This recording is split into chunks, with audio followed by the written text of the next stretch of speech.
Have you ever been so hungry you'd eat anything? José Salvador Alvarenga survived by consuming jellyfish, raw turtles, and even his own pet bird. But starvation was just the beginning. The real battle was in his mind. This story isn't just about physical endurance, it's about the mental torture of isolation. What happens when you're alone for so long that you start talking to yourself? When the line between sanity and madness blurs. This is survival at its most raw. José Salvador Alvarenga was a fisherman in Mexico who loved the ocean. Every morning, he'd head out with his crew to catch sharks and tuna. Locals knew him as easygoing and generous, a guy who always bought the next round. On November 17, 2012, he took his 24-foot fiberglass boat out like usual, but this time, something was different.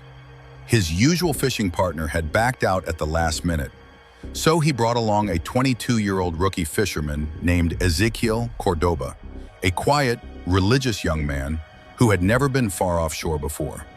Ezequiel wasn't even supposed to be there. He was filling in. Just a favor, a temporary stand-in for a routine fishing trip. But fate had other plans. The forecast looked clear, just another day on the water. Then the storm hit. The boat had barely traveled 70 miles offshore when the wind started howling. Waves smashed over the sides. Rain pelted down like bullets. The engine sputtered and died. Now they had no power, no control, just drift.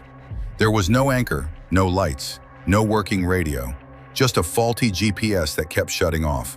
All they could do was hold on as the ocean dragged them farther out. Coast Guard reports later confirmed they did search for them, but the storm made it nearly impossible to spot a small boat in the chaos.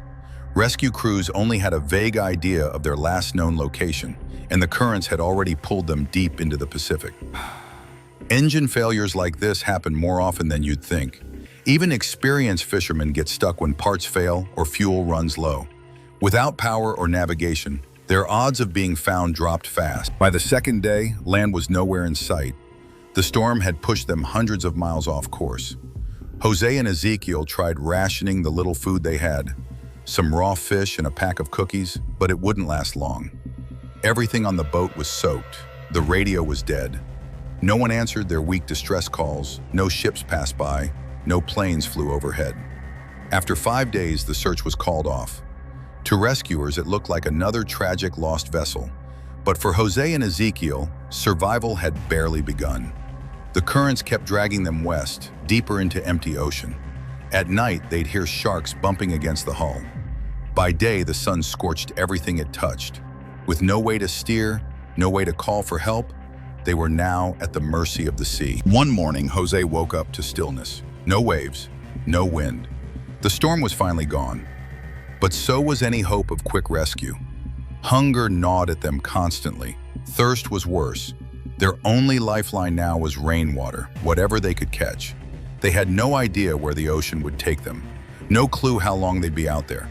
The fight to stay alive was just beginning. The first few weeks at sea were brutal. José and Ezequiel survived on whatever they could catch, raw fish, jellyfish, even drinking their own urine when rainwater ran out. The salt sores on their skin burned constantly. But hunger and thirst were only part of the problem. The real struggle was in their minds. Ezequiel, the younger fisherman, started losing hope early. He was deeply religious and became convinced they were being punished. He stopped eating, believing death was inevitable. José tried to comfort him by making up stories, describing the meals they'd eat when they got home, the parties they'd throw. But Ezequiel just shook his head. "We're already dead," he'd say. His hands trembled, his eyes went hollow. After 4 months at sea, he died curled up on the boat floor, barely recognizable. José wrapped Ezequiel's body in a tarp and talked to him for days before finally sliding him into the ocean. That's when the isolation truly began. Researchers say extreme loneliness can rewire the brain. People start hallucinating, talking to themselves, inventing imaginary companions. José was no different. He held full conversations with seabirds that landed on the boat. He even named one Pancho. He argued with the ocean, screamed at the storms. To stay sane, he forced himself into routines. Morning push-ups, counting waves, braiding his hair with feathers he collected. He made a ball out of a dried pufferfish and tossed it around the boat for hours. Then came the hardest choice of all. When food ran out completely, Jose realized, kill Pancho or starve. He strangled the bird, plucked its feathers, and ate it raw. He cried for hours afterward, cradling the bird's feathers like a lost friend. Survival doesn't care about morality. The ocean strips you down to pure instinct. No right, no wrong. Just hunger, thirst, and the will to keep breathing. Weeks turned into months. His skin blistered under the sun, his nails curled from growth. He caught turtles by hand, flipping them onto their backs before slitting their throats with a dull knife. Sharks would sometimes circle the boat. He'd lunge at them barehanded, tearing at their gills until he could haul one in. Their livers were the prize, packed with oils that kept his body from shutting down. But somehow routines kept him grounded. Every morning he'd check the horizon. He patched the boat's cracks with turtle blood. He talked to himself about childhood memories. The loneliness was worse than the hunger, worse than the thirst.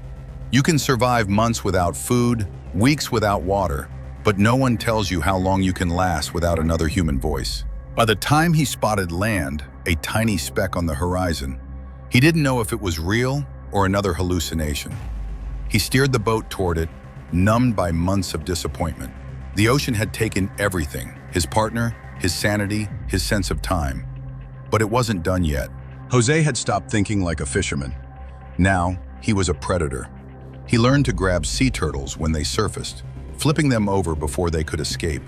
He slit their throats, drank the blood, and ate the raw meat. Their flesh gave him iron and vitamins. Their blood helped with dehydration. Sharks were harder. When they bumped the boat, he lunged at them, tearing at their gills. Their livers, rich in fish oil, were his lifeline. The sun burned his skin black. His lips cracked so deeply they bled when he spoke. He turned an oil drum that floated by into a rainwater collector. Some days it caught nothing. Other days he licked condensation from the boat's fiberglass. Scientists later estimated he survived on about half a liter of water per day. His body shrank, his joints ached, but his hands stayed strong, from gripping turtles and ripping apart fish. Hope came and went like the tides. Some days he spotted ships and screamed until his voice gave out. Other days he lay motionless, staring at clouds for hours. The worst were the dreams, vivid hallucinations of his family, handing him plates of food, only for them to vanish when he reached out. He'd wake up sobbing, then force himself to check the boat for leaks, count his remaining tools, do anything to stay grounded in reality. And then, after 438 days of floating death, he saw something different. A thin line on the horizon. He didn't believe it at first, but as the current pulled him closer, the line became trees, a beach, houses. His hands shook as he grabbed the broken rudder, trying to steer. The boat ran aground on a coral reef near the Marshall Islands.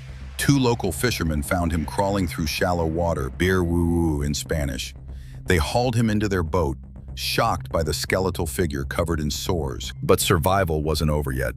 Doctors couldn't believe anyone could last that long without proper nutrition or fresh water. Reporters questioned his story. How could a man drift for 438 days and not have scurvy? The answer was in what he ate. Raw turtle meat, shark liver. Just enough vitamin C, just enough nutrients to keep him alive. Barely.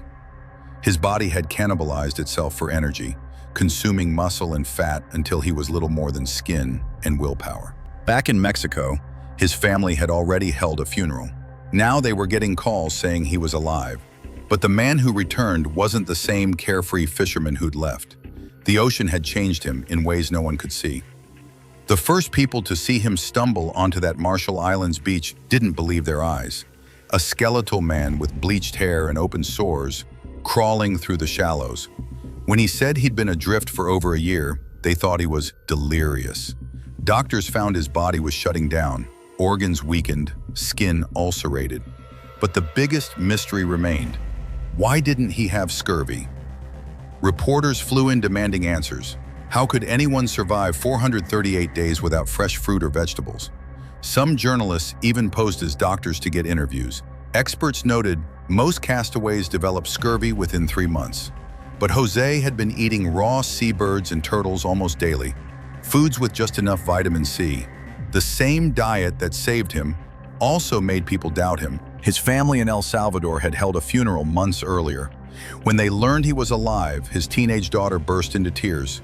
She hadn't seen him since she was a toddler. Now she was meeting a ghost. Their reunion was captured on camera.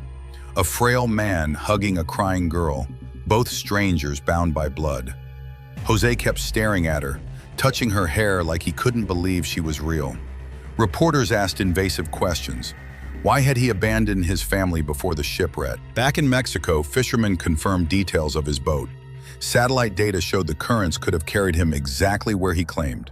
But the doubts never fully went away. Some survival experts said no human could endure that long without going insane. Others cited cases like Poon Lim, who survived 133 days on a raft during World War II. But José had no raft, no shelter, just a battered skiff and the will to live. Eventually, he returned to El Salvador for good. He regained some weight but walked with a permanent limp. Nightmares about the ocean kept him from sleeping. When TV producers offered money for interviews, he sometimes contradicted himself, making his story seem even less believable. The media moved on, but those who studied his case closely noticed one thing. José never described himself as heroic. He admitted drinking turtle blood, talked calmly about eating his pet bird. He never tried to look brave, because to him, survival wasn't about courage. It was about doing whatever disgusting thing kept you alive one more day. The ocean hadn't cared about his morals. Why should anyone else? But one thing became crystal clear. José Alvarenga would never set foot on a fishing boat again. The man who had spent his life at sea now refused to go near the water. When asked why, he'd just stare at the horizon and say nothing at all. José Alvarenga's story proves survival isn't about heroism. It's about the raw, ugly will to live. He did things that would horrify anyone on dry land, drinking turtle blood, strangling his only companion, eating whatever kept his heart beating. When you're that desperate, morals blur. The ocean doesn't care if you're a good person. It only cares if you're strong enough. So ask yourself, could you do what he did? Could you make those choices day after day for over a year? The sea tests everyone who dares to cross it. Some come back changed, most don't come back at all.